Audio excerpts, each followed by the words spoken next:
Margaret Thatcher, 1925-2013. Desde hace por lo menos 2 décadas he admirado a Margaret Thatcher. No la conocí en persona, ni soy ciudadano británico.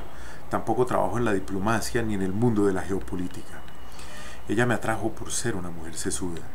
Fue primer ministro de Inglaterra cuando nadie se lo esperaba. De hecho, hasta Winston Churchill ya había escrito un editorial ameno y divertido, como todos sus textos, en que explicaba más allá de cualquier duda por qué una mujer jamás sería primer ministro de Inglaterra. Estaba equivocado, aun cuando sus aseveraciones se consideraban dogma. Ella lo logró, no sin dificultades, claro está. Era una mujer de mente desarrollada, o en palabras de mi papá, una mujer de esas que intimidan a los hombres. Su autobiografía abarca 2 tomos, muy interesantes, sí, aun cuando también muy aburridos. Al terminarlos me prometí que jamás volvería a leer libros completos tan solo por disciplina. Se trata de un par de volúmenes construidos con una prosa muy al punto, con adjetivos y adverbios opacos, llenos de lugares comunes, casi sin metáforas, además dotadas de descripciones chatas, chistes fallidos y detalles excesivos que no dejan nada a la imaginación del lector. Tienen un tono altisonante, fastidioso. Pero ¿qué se puede hacer? Nadie se las sabe todas. Nació en Grantham, ciudad inglesa que también fue la cuna de Sir Isaac Newton, motivo de orgullo para ella, en el seno de una familia tradicional y apacible. La frugalidad era una fascinación para ellos. Su primer recuerdo infantil era el tráfico furioso y abarrotado de su pueblo natal. Amaba a su padre por encima de todas las cosas. Un jugador de bolos y un fumador incansable, pero también era un metodista devoto, un patriota, y además de ser tendero, era un hombre con un extraordinario sentido del deber que en sus escasos ratos libres participaba en el Club de los Rotarios y en otras actividades comunitarias organizadas por el Partido Conservador, claro está. Así ella supo sobre política desde muy niña y pronto descubrió que hablar sobre actualidad nacional e internacional era la vía regia para cautivar la atención de su amado padre.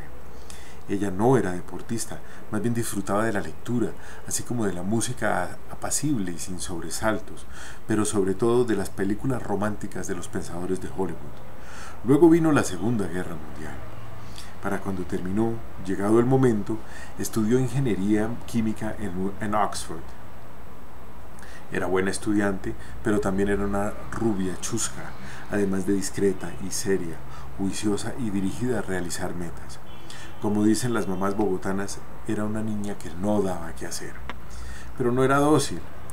Muy por el contrario, era bastante llevada de su parecer, y en el club de debate de la universidad descubrió que era una oradora incendiaria y convincente.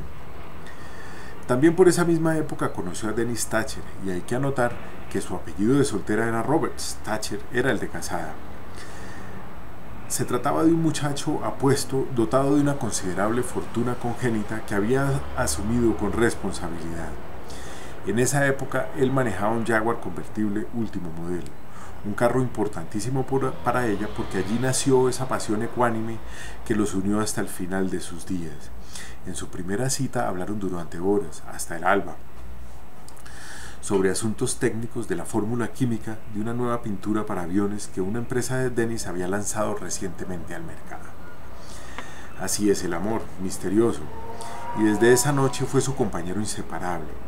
Asumió con facilidad el papel del príncipe consorte, la acompañaba a sus labores políticas discretamente y se alegraba cuando le iba bien, mientras que cuando tenía reveses en sus gestas electorales, la invitaba a comer a un buen restaurante y le regalaba alguna joya, generalmente un diamante. Con el tiempo se casaron y luego tuvieron a los gemelos. Poco después, ella ingresó a la Facultad de Derecho, y al terminar sus estudios se dedicó de lleno a la política, hasta que llegó a ser primer ministro y luego la reeligieron.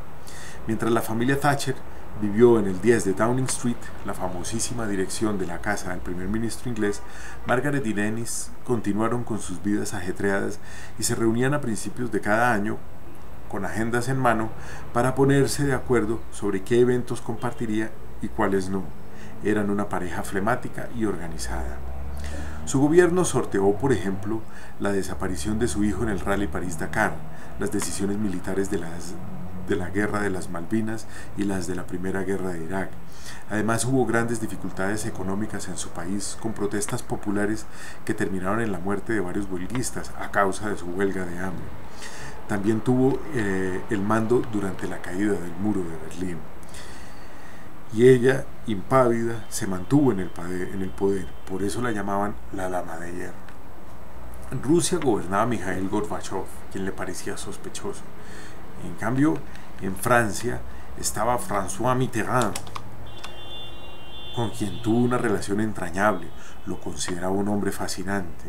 Y en Estados Unidos el presidente era Ronald Reagan, con quien tuvo una amistad tan cercana que en alguna oportunidad él dijo públicamente: Margaret es el mejor hombre que hay en Inglaterra. En todo caso, personajes con los que tuvo relaciones cómodas y definitivas para los eventos de finales del siglo XX en el mundo.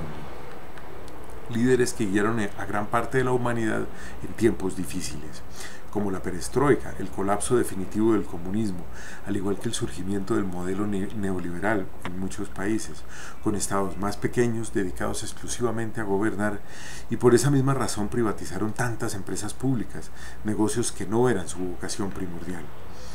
Hasta que por último salió del poder cuando su partido le quitó el respaldo después de haberse equivocado al menos 3 veces. En el manejo de la crisis económica en Inglaterra, al subestimar a Nelson Mandela y soslayar los cambios en la política antisegregación racial que se dieron en Sudáfrica, y al oponerse con vehemencia a la unificación de Alemania. Nadie es perfecto, como ya notamos. Entonces desapareció de la luz pública. Tuvo la sabiduría de reconocer cuándo dejar de mandar. Y hace un par de años hicieron una película sobre ella. Se titulaba, como era de esperarse, La Dama de Hierro. La protagonizó Meryl Streep, quien ganó el premio Oscar por su interpretación del personaje.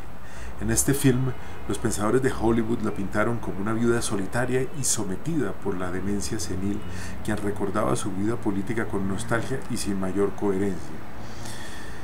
No sé qué tan autobiográfica haya sido esta cinta. En todo caso, me pareció un retrato bastante desafortunado.